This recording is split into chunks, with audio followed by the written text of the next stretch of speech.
दिल्ली विधानसभा चुनाव में बीजेपी ने बम्पर जीत की और आपको चारों खानी चित कर दिया। जो जीत बीजेपी को इस चुनाव में मिली, शायद इसका अंदाजा उसे भी नहीं था। आम आदमी पार्टी भी भौचक्की रह गई कि आखिर बीजेपी ने कैसे दिल्ली का सियासी मिजाज पूरी तरह से बदल दिया और न सिर्फ चुनाव में जीत हासिल की, बल्कि बम्पर बहुमत के साथ चुनाव में शानदार जीत हासिल की। बीजेपी की जीत को लेकर और आम आदमी पार्टी की हार को लेकर अब तमाम तरह के कयास और तमाम तरह के विश्लेषण निकलकर सामने आ रहे हैं। कोई इसमें आम आदमी पार्टी के अति आत्मविश्वास को जिम्मेदार ठहरा रहा है, तो कोई हाल फिलहाल में अरविंद केजरीवाल की ओर से दिए गए बयानों को इसका जिम्मेदार ठहरा रहा है। लेकिन अब एक ऐसी बात निकलकर सामने आई है जिसने सभी को चौंका दिया है। जी हाँ, बीजेपी के न सिर्फ दिल्ली के कार्यकर्ताओं ने इस चुनाव में अहम भूमिका निभाई, बल्कि मध्य प्रदेश के कार्यकर्ताओं ने भी, बल्कि मध्य प्रदेश की भाजपा ने भी दिल्ली चुनाव में बहुत ही अहम भूमिका निभाई, जिससे दिल्ली का किला फतह करने पर बीजेपी को सफलता हासिल हुई। जी हां, मध्य प्रदेश भाजपा के कॉल सेंटर ने दिल्ली के वोटर्स तक पहुंचने के लिए एक जबरदस्त अभियान चलाया था। पिछले 1.5 महीने में मध्य प्रदेश भाजपा मुख्यालय से संचालित कॉल सेंटर ने दिल्ली में करीब 4.5 लाख कॉल किए।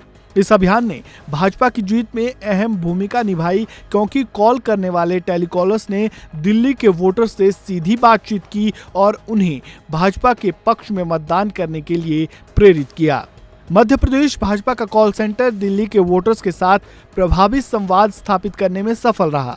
कॉल सेंटर में लगभग 30 टेलीकॉलर थे, जो रोजाना औसतन 10,000 कॉल करते थे।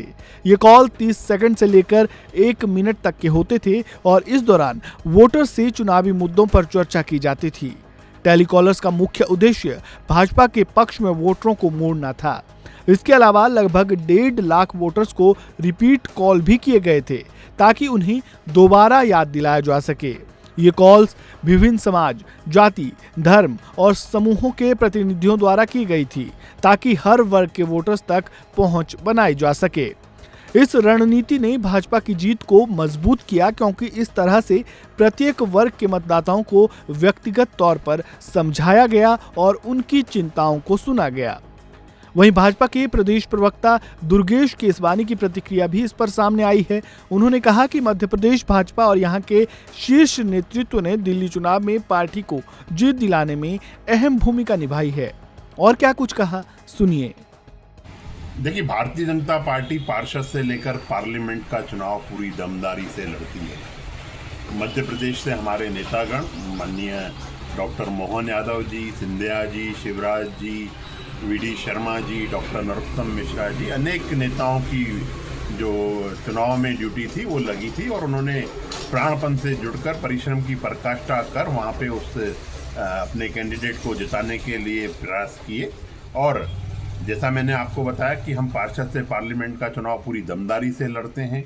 माइक्रो मैनेजमेंट, बूथ लेवल तक का मैनेजमेंट, पन्ना प्रमुख तक का मैनेजमेंट और जो टेलीफोन्स के माध्यम से जो जितने भी संसाधन है उससे चुनाव के माध्यम से सब काम करने का काम करते हैं। भारतीय जनता पार्टी सभी नेता मिलकर हम लोग काम करते हैं और उसका परिणाम ये है कि माननीय मोदी जी के कुशल नेतृत्व में कुशल संगठनकर्ता आदरणीय अमित शाह जी, जेपी नड्डा जी के अथक प्रयासों से हम देखेंगे कि हमने केजरीवाल जी का जो शीश महल था उसको ध्वस्त करने का काम किया। हमारे जो कार्यकर्ता हैं उन्होंने अपने परिश्रम की पराकाष्ठा की। इसी कारण जो परिणाम है वो सुखद परिणाम आए हैं। दिल्ली में इस कॉलिंग रणनीति की सफलता से पहले मध्य प्रदेश विधानसभा चुनाव में भी भाजपा के कॉल सेंटर ने जबरदस्त काम किया था। वहां हर विधानसभा से 25 नंबर के तहत टेलीकॉलर्स को कॉलिंग करने के लिए दिए गए थे। चुनाव के बाद समीक्षा में ये पाया गया कि कॉलिंग के दौरान हुए संवादों के कारण कई वोटर्स का मन बदला और वे भाजपा के पक्ष में गए। मुख्यमंत्री मोहन यादव ने भी दिल्ली विधानसभा चुनाव के दौरान अपनी अहम भूमिका निभाई। जहां जहां उन्होंने चुनाव प्रचार किया, वहां भाजपा का जीत का स्ट्राइक रेट 90% रहा। ये संकेत है कि भाजपा का चुनावी प्रचार और रणनीति विशेष रूप से प्रभावी रही और मध्य प्रदेश की कॉल सेंटर टीम ने इसमें महत्वपूर्ण योगदान दिया।